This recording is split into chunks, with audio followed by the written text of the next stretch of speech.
आज हम लोग भाषा पढ़ेंगे। क्या पढ़ेंगे? भाषा।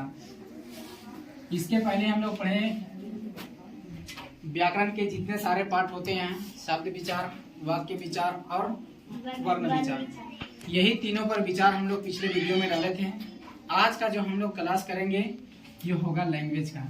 भाषा सभी लोग जानता होगा और सुना भी होगा। भाषा जो हम लोग दैनिक जीवन में डेली प्रयोग करते हैं, करते हैं नहीं करते हैं? yes. करते हैं ना? यही है हमारा भाषा। भाषा को इंग्लिश में हम लोग लैंग्वेज कहते हैं। क्या कहते हैं? लैंग्वेज। भाषा को इंग्लिश में हम लोग लैंग्वेज कहते हैं। लैंग्वेज कहते हैं। सबसे पहले हम लोग भाषा के जानते हैं, भाषा किसे कहते हैं। इसके बाद हम लोग चर्चा करेंगे भाषा कितने प्रकार के होते हैं। तो यहाँ लिखता है, देखो, भाषा को इंग्लिश में क्या कहते हैं? लैंग्वेज। सभी को पता हो गया। yes. भाषा वह साधन है, भाषा वह साधन है जिसके द्वारा मनुष्य अपने मन के, मतलब मनुष्य जो अपने मन होता है, अपने विचार जो होता है वो दूसरे व्यक्ति के पास शेयर करता है। क्या करता है? शेयर करता है। यानी अपने मन के बात दूसरे व्यक्तियों के पास बताता है, उसी को हम लोग भाषा कहते हैं। भाषा एक प्रकार का दोस्त है। क्या? दोस्त है। अपने भाषा दूसरों को बताते हैं और वो बताता है तो हम समझते हैं। जब तक उसको भाषा अगर हम नहीं समझ पाएंगे तब तक दोस्ती नहीं होगा। तो यही चीज है, भाषा उसी को बोलते हैं जो अपने मन के विचार को, अपने भाव के विचार को एक दूसरे के प्रति क्या करते हैं? शेयर करने का प्रयास करते हैं, प्रकट करने का प्रयास करते हैं। इसी को हम लोग कहते हैं भाषा। क्या कहते हैं? भाषा। Types of language. अब भाषा का प्रकार, भाषा कितने प्रकार के होते हैं?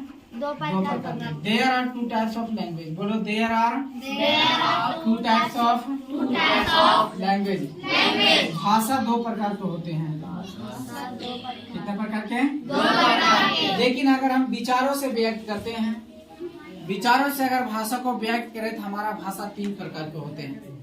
विचारों के आधार पर सभी का विचार अलग अलग होता है। हर व्यक्ति का एक विचार नहीं होता है, सभी का मत अलग अलग होता है। क्या होता है? नहीं होता है? yes. तो विचारों के आधार पर हमारा जो भाषा होते हैं वो 3 प्रकार के होता है। कौन कौन? कितने प्रकार के? 3 प्रकार के जो होता है। एक हो गया मौखिक भाषा, सबसे पहला। और भाषा? मौखिक भाषा। दूसरा हो गया लिखित भाषा और तीसरा जो हो गया ये हो गया सांकेतिक भाषा। क्या हो गया? लेकिन इसमें अगर हम लोग बात करें तो सबसे पहले हम लोग जैसे बच्चा पैदा लेता है उसमें सबसे पहले गूंग का नाम सुना होगा, गूंगा टप से जो बात करता है। ये छोटा बच्चा जैसे 6 महीना हो जाता है, 7 महीना हो जाता है, 8 महीना हो जाता है तो सांकेतिक भाषा में समझाने का लोग प्रयास करते हैं, मतलब गूंगा टप से लोग करता है। जैसे वो थोड़ा 1 साल होता है, 2 साल होता है, 2 साल में जैसे प्रवेश करते हैं तो फिर वो मौखिक भाषा करने लगते हैं, पापा, उसके बाद मम्मी करने लगते हैं।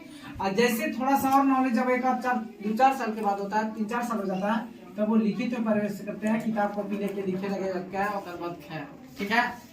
इसके बाद हम लोग भाषा, लेकिन अगर मुख्य रूप से अगर भाषा को देखा जाए तो 2 प्रकार के। मुख्य रूप से कितने प्रकार के हैं? 2 प्रकार। विचारों के आधार पर कितने प्रकार के हैं? 3 प्रकार के। चलो आज हम लोग बात करेंगे मौखिक भाषा।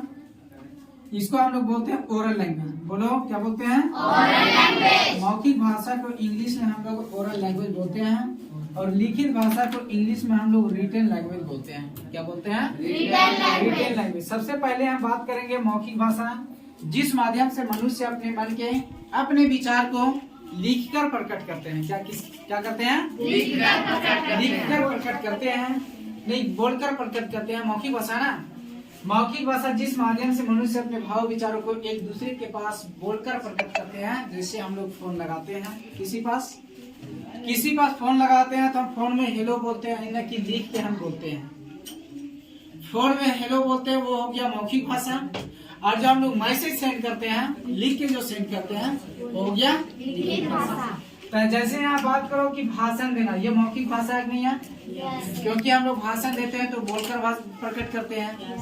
दूसरा, टेलीफोन पर नहीं, मोबाइल पर बात करना, तो हम लोग लिखकर व्यक्त नहीं करके बोलकर व्यक्त करते हैं। नाटक अगर कॉमेडी में व्यक्त करना है तो हम लोग लिख के व्यक्त नहीं करते हैं, बोलकर प्रकट करते हैं। रेडियो सुनना, वहाँ लिख के नहीं सुनाता है, बोलकर सुनाता है। ये समझ में आया? जिसको हम लोग बोलकर किसी आदमी के पास शेयर करते हैं, बोल के बताते हैं, उसी को हम लोग मौखिक भाषा कहते हैं, ओरल लैंग्वेज कहते हैं। अब आ गया दूसरा लिखित भाषा, जिस माध्यम से मनुष्य अपने मन और विचार को एक दूसरे के पास लिखकर प्रकट करता है। क्या करता है? लिखकर प्रकट करेगा, उसी को हम लोग कहते हैं लिखित भाषा।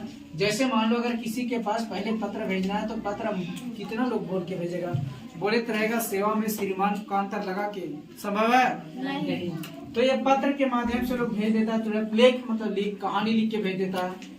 ये सब लिखते हैं, कहानी लिखा जाता है, जीवनी परिचय लिखा जाता है, संदेश भेजना लिखित भाषा है, आदि और कुछ हो सकता है। ये रहा भाषा। अभी बीता है विचार के आधार पर भाषा कितने भेद होते हैं? 3। भाषा के मुख्य रूप से कितने भेद होते हैं? 2। यही हमारा पढ़ना था इसमें लैंग्वेज, एकदम शॉर्ट चीज पढ़ना है इसमें। आगे हम लोग बात करेंगे